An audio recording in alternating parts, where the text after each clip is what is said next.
पंजाबी च एक कहावत है कि आप ना जांदी सहुरे ते लोकां नूं मत्तां दे। और जे दूजे देशों की गल आती है वो कहते आटा गुण दी हिलदी क्यों है, यानी कि जो कुछ असी करते पे वो ठीक है, जो तुसी कीता चाहे नहीं कीता उहदे तुसी जिम्मेवार हो। ये तो सब नों पहले ही ये गल आ रही है कि उत्थे सरी गुरुद्वारे दी प्रधानगी नूं लैके कोई इन्हां दे विच आपस दे विच सी विवाद सी, उस विवाद के चलते गोली चली है और गोली दे विच हरदीप निज्जर की मौत हो जाती है और कनेडा गवर्नमेंट नूं एक मौका मिल जाता है। देखो जून दे विच हत्या हो रही है और सैप्टेंबर दे विच जाके ये बयान दे रहे हैं बिना इन्वेस्टिगेशन पूरी होए कि जिहड़े सिख ने चाहे इत्थे ने चाहे कनेडा ने एक पीस लविंग कम्यूनिटी हैगी है, इनू बदनाम ना करो। पर मैं कहूँगा सिखां करके विवाद नहीं पैदा होया, ये विवाद जस्टिन ट्रूडो करके पैदा होया।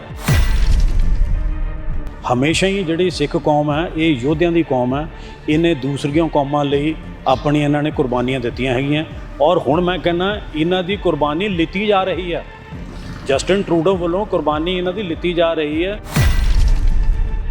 एक मुट्ठी पर लोग जे आपां कहिए ऊँट दे मूँह 'च जीरा, वो लोग है जे गुरवंत पन्नू वर्गे जिहड़े कि आके चिल्ला के कि झंडा लहराता जी खालिस्तान बन गया जी, वो बन गया। और कोई भी बंदा इत्थे असीं हुण इत्थे पंजाब 'च रहिंदे आ, सानूं अज तक कदे भी कोई गल कदे सुणन नूं नहीं मिली कि किसी सिख ने किसी हिंदू नूं कुछ कहा होवे या कोई इन्हां नाल बदसलूकी कीती होवे या इन्हां दे मन दे विच कुछ होवे। देश भगत कौम है, इनू तुसी ट्रूडो साहब रब दा वास्ता इनू जिहड़ा है अपने तक ही रखो, सिर्फ अपनी राजनीति लई जिद्दां तुहाडे फादर साहब करते रहे उदां ना करो।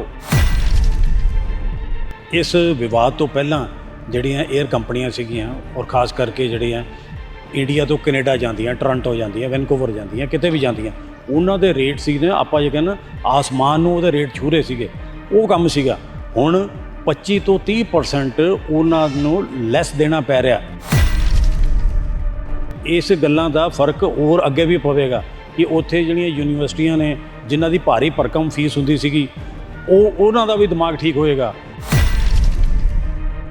ਡੇਲੀ ਪਬਲਿਕ ਨਿਊਜ਼ ਦੇ ਵਿੱਚ ਤੁਹਾਡਾ ਸਵਾਗਤ ਹੈ। ਇੱਕ ਨਵੀਂ ਚਰਚਾ ਲੈ ਕੇ ਆਏ। ਚਰਚਾ ਹੁਣ ਉਹੀ ਹੈ, ਸਿਰਫ ਕੈਨੇਡਾ ਤੇ ਭਾਰਤ ਦੀ ਆਪਸੀ ਰਿਸ਼ਤਿਆਂ ਦੀ ਚਰਚਾ, ਜਾਂ ਫਿਰ ਜੇ ਪੰਜਾਬ ਦੀ ਗੱਲ ਕਰੀਏ ਤਾਂ ਸਿਰਫ ਜਲੰਧਰ ਦੇ ਵਿੱਚ ਕੁੱਲੜ ਪੀਜੇ ਦੀ ਚਰਚਾ। ਇਹੀ ਚਰਚਾ ਹੋ ਰਹੀ ਹੈ, ਹੋਰ ਕੋਈ ਚਰਚਾ ਨਹੀਂ ਹੋ ਰਹੀ। ਇਹੀ ਸੁਰਖੀਆਂ ਬਣੀਆਂ ਹੋਈਆਂ, ਇਹੀ ਲੋਕ ਦੇਖਣਾ ਪਸੰਦ ਕਰ ਰਹੇ ਨੇ। ਲੇਕਿਨ ਅਸੀਂ ਨਵੀਂ ਜਾਣਕਾਰੀ ਦੇਵਾਂਗੇ, ਨਵੀਂ ਜਾਣਕਾਰੀ ਲੈ ਕੇ ਆਏ।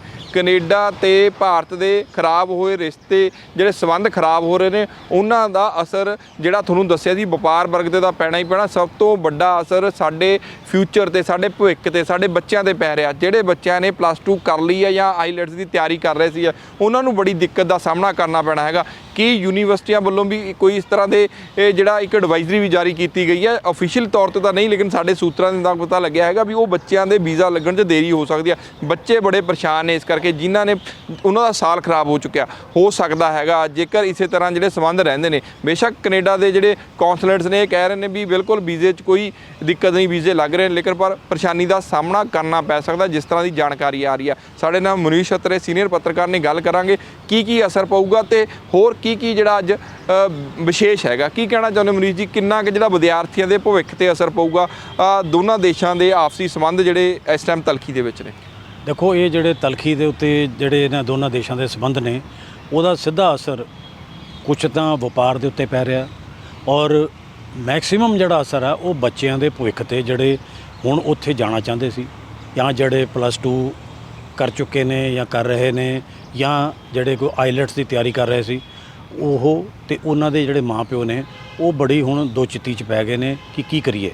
ਦੇਖੋ ਅੱਗੇ ਜਿੱਦਾਂ ਯੂਕਰੇਨ ਆ ਉਹਦੇ ਦਰਵਾਜ਼ੇ ਬੰਦ ਹੋ ਚੁੱਕੇ ਨੇ, ਇੱਦਾਂ ਹੀ ਹੁਣ ਜਿਹੜਾ ਕੈਨੇਡਾ ਦੇ ਵਿੱਚ ਹਜੇ ਕੈਨੇਡਾ ਸਰਕਾਰ ਵੱਲੋਂ ਕੋਈ ਇੱਧਰ ਬੰਦ ਨਹੀਂ ਹੋਏ ਦਰਵਾਜ਼ੇ, ਕੋਈ ਬੰਦ ਨਹੀਂ ਹੋਏ ਕਿ ਕੋਈ ਵੀਜ਼ਿਆਂ ਦੇ ਉੱਤੇ ਕੋਈ ਪਾਬੰਦੀ ਨਹੀਂ ਲੱਗੀ।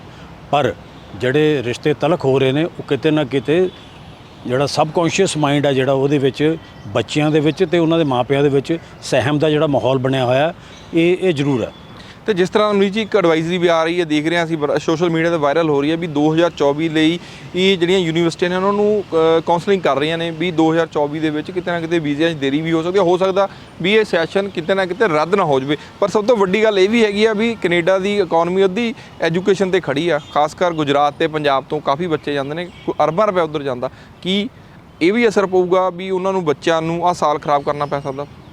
ਦੇਖੋ, ਜਿਹੜਾ ਕੈਨੇਡਾ ਦਾ ਆਪਣਾ ਦਾ ਕੁਝ ਹੈ ਨਹੀਂ, ਉਹ ਮੈਕਸਿਮਮ ਹੈ ਜਿਹੜਾ ਬਾਹਰਲੇ ਮੁਲਕਾਂ ਦੇ ਉੱਤੇ ਡਿਪੈਂਡ ਹੈ, ਚਾਹੇ ਉਹ ਏਸ਼ੀਅਨ ਕੰਟਰੀਜ਼ ਨੇ, ਚਾਹੇ ਯੂਰਪ ਹੈ ਤੇ ਚਾਹੇ ਉਹ ਅਮਰੀਕਾ, ਇਹ ਸਾਰਾ ਉਹਨਾਂ 'ਤੇ ਹੀ ਉਹ ਡਿਪੈਂਡ ਹੈ।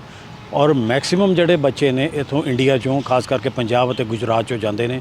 ਮੇਰਾ ਖਿਆਲ ਹੈ ਕਿ ਰੋਜ਼ ਜਿਹੜੇ ਸੈਂਕੜਿਆਂ ਦੀ ਗਿਣਤੀ ਨਾਲ ਉੱਥੇ ਬੱਚੇ ਜਾਂਦੇ ਨੇ ਤੇ ਹਰ ਬੱਚਾ 25 30 40 ਲੱਖ ਰੁਪਈਆ ਲਗਾ ਕੇ ਉੱਥੇ ਜਾਂਦਾ। ਉੱਥੇ ਜਾ ਕੇ ਫਿਰ ਉਹ ਕੰਮ ਵੀ ਕਰਦਾ, ਉੱਥੇ ਦੀ ਇਕਨੋਮੀ ਦੇ ਵਿੱਚ ਵੀ ਆਪਣਾ ਹੱਥ ਵਟਾਉਂਦਾ, ਤਾਂ ਉਹਨਾਂ ਨੂੰ ਇਸ ਗੱਲ ਦਾ ਨੁਕਸਾਨ ਹੈ ਜਿਹੜਾ ਉਹ ਲਾਜ਼ਮੀ ਹੈ। ਤੇ ਇਸ ਤਰ੍ਹਾਂ ਦੂਸਰੀ ਗੱਲ, ਜਿਸ ਤਰ੍ਹਾਂ ਨਾਲ ਐਜੂਕੇਸ਼ਨ ਦਾ ਬੜਾ ਰੋਲ ਆ, ਕਾਲਜਾਂ ਦੇ ਵਿੱਚ ਬੱਚੇ ਜਾਂਦੇ ਨੇ, ਲੇਕਿਨ ਸਾਨੂੰ ਇਹ ਵੀ ਜਾਣਕਾਰੀ ਮਿਲ ਰਹੀ ਹੈ ਵੀ 에ਅਰ ਟਿਕਟਸ ਨੇ ਜਿਹੜੀਆਂ ਕੈਨੇਡਾ ਨੂੰ ਜਾਣਾ ਸੀ ਬੜੇ ਹਾਈ ਲੈਵਲ ਦੇ ਰੇਟ ਸੀਗੇ।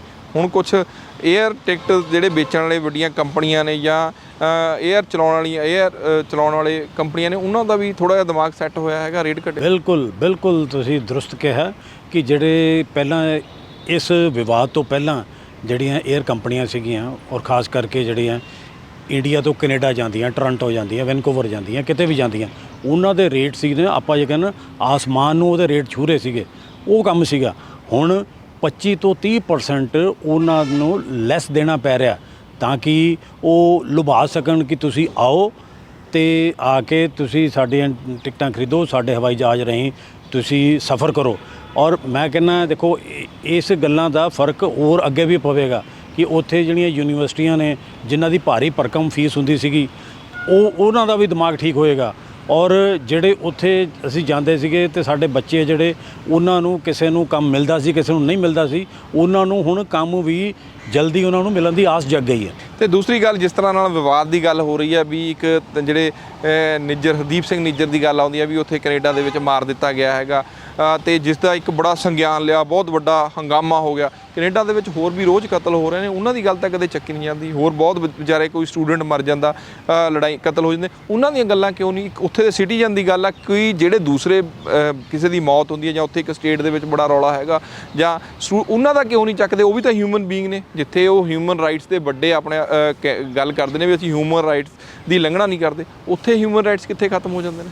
ਮੈਂ ਇਹੀ ਗੱਲ ਕਹਿਣਾ ਚਾਹੂੰਗਾ ਕਿ ਪੰਜਾਬੀ 'ਚ ਇੱਕ ਕਹਾਵਤ ਹੈ ਕਿ ਆਪ ਨਾ ਜਾਂਦੀ ਸਹੁਰੇ ਤੇ ਲੋਕਾਂ ਨੂੰ ਮੱਤਾਂ ਦੇ। ਔਰ ਜੇ ਦੂਜੇ ਦੇਸ਼ਾਂ ਦੀ ਗੱਲ ਆਉਂਦੀ ਹੈ, ਉਹ ਕਹਿੰਦੇ ਆਟਾ ਗੁੰਨ ਦੀ ਹਿਲਦੀ ਕਿਉਂ ਹੈ? ਯਾਨੀ ਕਿ ਜੋ ਕੁਝ ਅਸੀਂ ਕਰਦੇ ਪਏ ਉਹ ਠੀਕ ਹੈ, ਜੋ ਤੁਸੀਂ ਕੀਤਾ ਚਾਹੇ ਨਹੀਂ ਕੀਤਾ ਉਹਦੇ ਤੁਸੀਂ ਜ਼ਿੰਮੇਵਾਰ ਹੋ। ਹਰਦੀਪ ਸਿੰਘ ਨਿੱਜਰ ਦੀ ਅਸੀਂ ਗੱਲ ਲੈ ਲਈਏ, ਸਾਡੇ ਪ੍ਰਧਾਨ ਮੰਤਰੀ ਜੀ ਵੀ ਇਹ ਕਹਿ ਚੁੱਕੇ ਨੇ ਕਿ ਇਸ ਦੇ ਵਿੱਚ ਸਾਡੀਆਂ ਏਜੰਸੀਆਂ ਦਾ ਕੋਈ ਹੱਥ ਨਹੀਂ ਹੈ। ਉੱਥੇ ਜਿਹੜੀ ਆਪਸ ਦੇ ਵਿੱਚ ਉਹਨਾਂ ਦੇ ਕੋਈ ਦੋ ਗੁੱਟਾਂ ਦੀ ਲੜਾਈ ਦੇ ਵਿੱਚ ਉਸ ਦੀ ਜਾਨ ਗਈ ਹੈ, ਇਸ ਦੀ ਤਹਿ ਤੱਕ ਜਾਓ। ਬਟ ਟਰੂਡੋ ਸਾਹਿਬ ਨੇ ਆਪਣੀ ਵੋਟਾਂ ਦੀ ਰਾਜਨੀਤੀ ਨੂੰ ਲੈ ਕੇ ਏਜੰਸੀਆਂ ਦੀ ਇਨਵੈਸਟੀਗੇਸ਼ਨ ਪੂਰੀ ਹੋਣ ਤੋਂ ਪਹਿਲਾਂ ਹੀ G20 ਤੋਂ ਜਿੱਦਾਂ ਹੀ ਵਾਪਸ ਜਾਂਦੇ ਨੇ, ਨਾਲ ਹੀ ਉਹਨਾਂ ਨੇ ਘੋਸ਼ਣਾ ਕਰ ਦਿੱਤੀ ਕਿ ਇਹਦੇ ਵਿੱਚ ਇੰਡੀਅਨ ਏਜੰਸੀਜ਼ ਦਾ ਪੂਰਾ ਹੱਥ ਹੈ। ਉਹਨਾਂ ਦੇ ਇਸ ਬਿਆਨ ਤੋਂ ਬਾਅਦ ਪੂਰੇ ਦੇਸ਼ ਦੇ ਵਿੱਚ, ਪੂਰੇ ਕੈਨੇਡਾ 'ਚ, ਅਮਰੀਕਾ 'ਚ, ਮੈਂ ਇਹ ਕਹੂੰਗਾ ਪੂਰੀ ਦੁਨੀਆ 'ਚ ਹੰਗਾਮਾ ਮਚ ਗਿਆ। ਉਸ ਤੋਂ ਬਾਅਦ ਕੋਈ ਨਾ ਕੋਈ ਕਿਤੋਂ ਨਾ ਕਿਤੋਂ ਉਹਨਾਂ ਦਾ ਬਿਆਨ ਆਉਂਦਾ ਰਹਿੰਦਾ। ਮੈਂ ਇਹਦੇ ਵਿੱਚ ਇੱਕ ਹੋਰ ਗੱਲ ਜੋੜਨਾ ਚਾਹੂੰਗਾ, ਜੇ ਕੈਨੇਡਾ ਇੰਨਾ ਹੀ ਜਿਹੜਾ ਹਿਊਮਨ ਰਾਈਟਸ ਦੀ ਉਹ ਸੋਚਦਾ, ਤੇ ਉਹ ਜਿਹੜਾ ਉੱਥੇ ਉਹਨਾਂ ਦਾ ਕੂਬਾ, ਉਹ ਹਮੇਸ਼ਾ ਹੀ ਕਹਿੰਦਾ ਕਿ ਸਾਡਾ ਰੈਫਰੈਂਡਮ ਕਰਾਓ, ਅਸੀਂ ਕੈਨੇਡਾ ਨਾਲ ਨਹੀਂ ਰਹਿਣਾ ਚਾਹੁੰਦੇ। ਹੋਲਣ ਤੋਂ ਉੱਥੇ ਵੀ ਰੈਫਰੈਂਡਮ, ਉੱਥੇ ਦੀਆਂ ਜਿਹੜੀਆਂ ਹਿਊਮਨ ਰਾਈਟਸ ਆ ਉਹਦੀ ਵੀ ਪਾਲਣਾ ਕਰੋ। ਦੇਖੋ ਉੱਥੇ ਜਦੋਂ ਰੈਫਰੈਂਡਮ ਹੋਏਗਾ, ਉਹ ਤੁਹਾਡੇ ਨਾਲ ਰਹਿਣਾ ਚਾਹੁੰਦੇ ਕਿ ਨਹੀਂ ਰਹਿਣਾ ਚਾਹੁੰਦੇ। ਜਿਹੜੇ ਬਾਕੀ ਦੇਸ਼ਾਂ ਦੇ ਉੱਥੇ ਜਿਹੜੇ ਲੋਕ ਨੇ, ਫਿਰਕਾ ਪ੍ਰਸਤ ਨੇ, ਉਹ ਆ ਕੇ ਕਹਿੰਦੇ ਜੀ ਰੈਫਰੈਂਡਮ ਕਰਾਓ, ਉਹਨੂੰ ਤੁਸੀਂ ਅਲਾਓ ਕਰਦੇ ਹੋ, ਤੇ ਕੂਬਾ ਨੂੰ ਤੁਸੀਂ ਕਿਉਂ ਨਹੀਂ ਅਲਾਓ ਕਰਦੇ ਜੀ? ਬਹੁਤ ਵੱਡਾ ਪ੍ਰਸ਼ਨ ਚਿੰਨ੍ਹ ਤੁਹਾਡੇ। ਤੇ ਦੂਸਰੀ ਇਹ ਵੀ ਗੱਲ ਸਾਹਮਣੇ ਆਈ ਹੈ ਹਰਦੀਪ ਸਿੰਘ ਨਿੱਜਰ ਦੇ ਕਤਲ ਦੇ ਵਿੱਚ, ਜਿਸ ਤਰ੍ਹਾਂ ਨਾਲ ਜਿਹੜੇ ਸੁੱਖਾ ਦੋਨੀਕਾ ਦਾ ਮਰਡਰ ਹੋਇਆ, ਤੇ ਲਾਰੈਂਸ ਬਿਸ਼ਨੋਈ ਅਤੇ ਕਿਤੇ ਰਿੰਦਾ ਗਰੁੱਪ ਦਾ ਉਹਨਾਂ ਦਾ ਵੀ ਨਾਮ ਆ ਰਿਹਾ ਵੀ ਇਹਨਾਂ ਦੇ ਕਿਤੇ ਨਾ ਕਿਤੇ ਰਿਲੇਸ਼ਨ ਖਰਾਬ ਸੀ, ਇਹ ਗੈਂਗਵਾਰ ਦੇ ਵਿੱਚ ਮਾਰੇ ਗਏ। ਇਹ ਵੀ ਇੱਕ ਗੱਲ ਸਾਹਮਣੇ ਆ ਰਹੀ ਆ ਵੀ ਜਿਹੜਾ ਰਿੰਦਾ ਹੈਗਾ ਜਾਂ ਲਾਰੈਂਸ ਬਿਸ਼ਨੋਈ ਹੈਗਾ ਜਾਂ ਇਹਨਾਂ ਦੀ ਆਪਸ ਵਿੱਚ ਸੁੱਖੇ ਦੋਨੇ ਕਾ, ਜਿਵੇਂ ਲਾਰੈਂਸ ਬਿਸ਼ਨੋਈ ਨੇ ਉਹਨਾਂ ਦੀ ਜ਼ਿੰਮੇਵਾਰੀ ਲਈ ਹੈਗੀ ਆ ਵੀ ਅਸੀਂ ਕਤਲ ਕਰਾਇਆ। ਇਹ ਵੀ ਹੋ ਸਕਦਾ ਕਿਤੇ ਇਹਨਾਂ ਦੀ ਆਪਸੀ ਟਸਲਬਾਜ਼ੀ ਹੋਵੇ ਤਾਂ ਮਾਰ ਦਿੱਤਾ ਹੋਵੇ। 9 ਏਜੰਸੀਆਂ ਦਾ ਆ ਰਿਹਾ ਇਸ ਟਾਈਮ। ਨਹੀਂ ਦੇਖੋ, ਇਹ ਤਾਂ ਸਭ ਤੋਂ ਪਹਿਲਾਂ ਹੀ ਇਹ ਗੱਲ ਆ ਰਹੀ ਹੈ ਕਿ ਉੱਥੇ ਸਰੀ ਗੁਰਦੁਆਰੇ ਦੀ ਪ੍ਰਧਾਨਗੀ ਨੂੰ ਲੈ ਕੇ ਕੋਈ ਇਹਨਾਂ ਦੇ ਵਿੱਚ ਆਪਸ ਦੇ ਵਿੱਚ ਸੀ, ਵਿਵਾਦ ਸੀ। ਉਸ ਵਿਵਾਦ ਦੇ ਚਲਦੇ ਗੋਲੀ ਚੱਲੀ ਹੈ ਔਰ ਗੋਲੀ ਦੇ ਵਿੱਚ ਹਰਦੀਪ ਨਿੱਜਰ ਦੀ ਮੌਤ ਹੋ ਜਾਂਦੀ ਹੈ ਔਰ ਕੈਨੇਡਾ ਗਵਰਨਮੈਂਟ ਨੂੰ ਇੱਕ ਮੌਕਾ ਮਿਲ ਜਾਂਦਾ ਹੈ।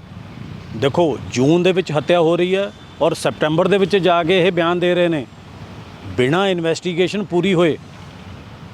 ਕੀ ਵਜ੍ਹਾ? ਇਹ ਸਭ ਕੁਝ ਸਾਫ਼ ਹੈ ਕਿ ਉੱਥੇ ਜਿਹੜੇ ਸਾਡੇ ਸਿੱਖ ਭਰਾ ਨੇ ਉਹਨਾਂ ਨੂੰ ਮਿਸਗਾਈਡ ਕਰਕੇ ਉਹਨਾਂ ਦੀਆਂ ਵੋਟਾਂ ਹਾਸਲ ਕਰਕੇ ਉਹ ਆਉਣ ਵਾਲੇ 4 ਸਾਲ ਹੋਰ ਸੱਤਾ ਦੇ ਵਿੱਚ ਰਹਿਣਾ ਚਾਹੁੰਦੇ ਨੇ।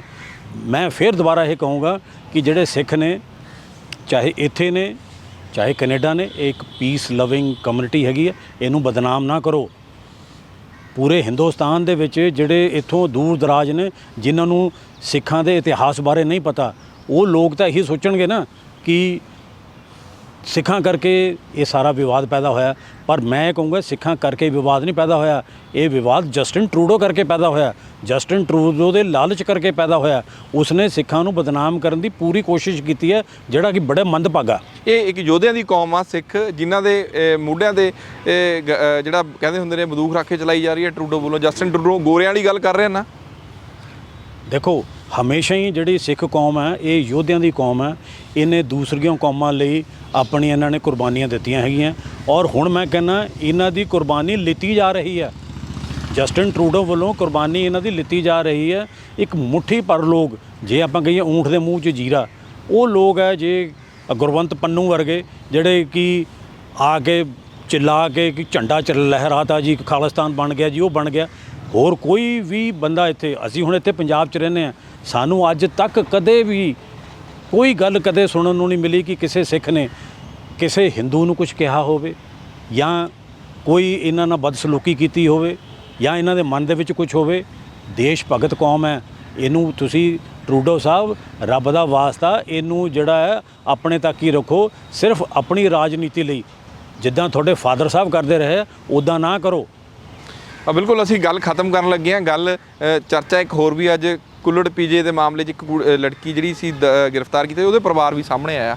ਉਹ ਕਹਿੰਦੇ ਨੇ ਜਾਂਚ ਹੋਣੀ ਚਾਹੀਦੀ ਹੈ, ਵਿਸ਼ਾ ਕੁਝ ਹੋ ਰਿਹਾ, ਇੱਕ ਆਈਡੀ ਸਿਰਫ ਉਹਨਾਂ ਦੀ ਯੂਜ਼ ਹੋਈ ਹੈ। ਇਹ 'ਤੇ ਕੀ ਸੋਚਦੇ ਨੇ? ਇਹ ਵੀ ਇੱਕ ਵਿਵਾਦ ਵੱਧਦਾ ਜਾ ਰਿਹਾ ਹੈਗਾ। ਕੱਲ੍ਹ ਇੱਕ ਸ਼ਿਵ ਸੈਨਾ ਵੱਲੋਂ ਇੱਕ ਕੰਪਲੇਂਟ ਵੀ ਦਿੱਤੀ ਗਈ ਹੈਗੀ ਹੈ, ਲੱਗਦਾ ਉੱਥੇ ਪੁਲਿਸ ਨੂੰ ਇਹਨਾਂ ਦੇ ਖਿਲਾਫ ਵੀ ਇੱਕ ਇਸਤਰੀ ਜਾਤੀ ਨੂੰ ਬਦਨਾਮ ਕੀਤਾ ਹੈਗਾ, ਜਿਹੜੀ ਉਹਦੀ ਵੀਡੀਓ ਵਾਇਰਲ ਕੀਤੀ ਹੈਗੀ, ਆਪ ਖੁਦ ਬਣਾਈ ਹੈ ਉਹਨਾਂ ਨੇ। ਇਹਦੇ ਬਾਰੇ ਕੀ ਸੋਚਦੇ ਵੀ?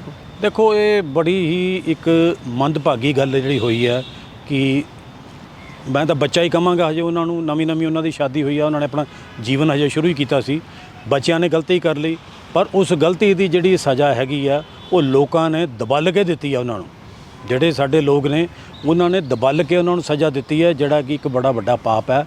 ਔਰ ਹੁਣ ਜਿਹੜੀ ਉੱਥੇ ਲੜਕੀ ਦੇ ਉੱਤੇ ਇਲਜ਼ਾਮ ਆ ਰਿਹਾ ਕਿ ਇਹ ਸਾਰਾ ਇਹ ਕੀਤਾ ਕਰਾਇਆ, ਉਹਦਾ ਪਰਿਵਾਰ ਸਾਹਮਣੇ ਆ ਗਿਆ। ਉਹ ਕਹਿੰਦਾ ਵੀ ਇਹਦੀ ਜਾਂਚ ਚੰਗੀ ਤਰ੍ਹਾਂ ਕੀਤੀ ਜਾਵੇ ਕਿ ਇਹਦਾ ਪੂਰਾ ਮਾਮਲਾ ਕੀ ਹੈ। ਜਾਂਚ ਤੋਂ ਬਾਅਦ ਹੀ ਕਿਸੇ ਉਹਦੇ ਨਿਸ਼ਕਰਸ਼ 'ਤੇ ਪਹੁੰਚਿਆ ਜਾਵੇ। ਤਾਂ ਉਹ ਇਹ ਕਹਿੰਦੇ ਨੇ ਕਿ ਜਿਹੜੇ ਸਾਡੇ ਬੱਚੇ 'ਤੇ ਜਿਹੜਾ ਆਰੋਪ ਲੱਗਿਆ ਕਿ ਇਹਨੇ ਹੀ ਸਾਰਾ ਕੀਤਾ ਕਰਾਇਆ, ਇਹਨੇ ਬਣਾਈ ਹੈ ਜਾਂ ਇਹਨੇ ਫੈਲਾਈ ਹੈ ਜਾਂ ਕੋਈ ਡਾਕਟਰਾਈਟ ਕੀਤੀ ਹੈ, ਕੁਝ ਕੀਤਾ, ਉਹ ਕਹਿੰਦੇ ਨੇ ਕਿ ਸਾਡਾ ਜਿਹੜਾ ਬੱਚਾ ਉਹ ਬਿਲਕੁਲ ਬੇਕਸੂਰ ਹੈ। ਹੁਣ ਇਹ ਤਾਂ ਪੁਲਿਸ ਦੀ ਜਾਂਚ ਹੀ ਦੱਸੇਗੀ ਕਿ ਕੀ ਇਹਦੇ 'ਚ ਸੱਚਾਈ ਹੈ। ਬਿਲਕੁਲ, ਅੱਜ ਅਸੀਂ ਗੱਲ ਚਰਚਾ ਕੀਤੀ ਆ, ਸਿਰਫ 2 ਜਿਹੜੀਆਂ ਗੱਲਾਂ ਸੁਰਖੀਆਂ ਦੇ ਵਿੱਚ ਨੇ ਉਹਨਾਂ ਦੀ ਉਹ ਚਰਚਾ ਕੀਤੀ ਆ। ਜਲੰਧਰ ਦੀ ਚਰਚਾ ਕੁੱਲੜ ਪੀਜੇ ਦੀ, ਤੇ ਕੈਨੇਡਾ ਦੇ ਪ੍ਰਧਾਨ ਮੰਤਰੀ ਦੀ ਗੱਲ ਕੀਤੀ ਆ। ਕਿਸ ਤਰ੍ਹਾਂ ਨਾਲ ਜਿਹੜਾ ਵਿਵਾਦ ਵੱਧਦਾ ਜਾ ਰਿਹਾ, ਵਿਵਾਦ ਦਾ ਅਸਰ ਕਿੱਥੇ ਕਿੱਥੇ ਪੈ ਰਿਹਾ, ਖਾਸ ਕਰਕੇ ਸਾਡੇ ਭਵਿੱਖ ਤੇ ਸਾਡੇ ਬੱਚਿਆਂ ਤੇ ਪੈ ਰਿਹਾ ਹੈਗਾ।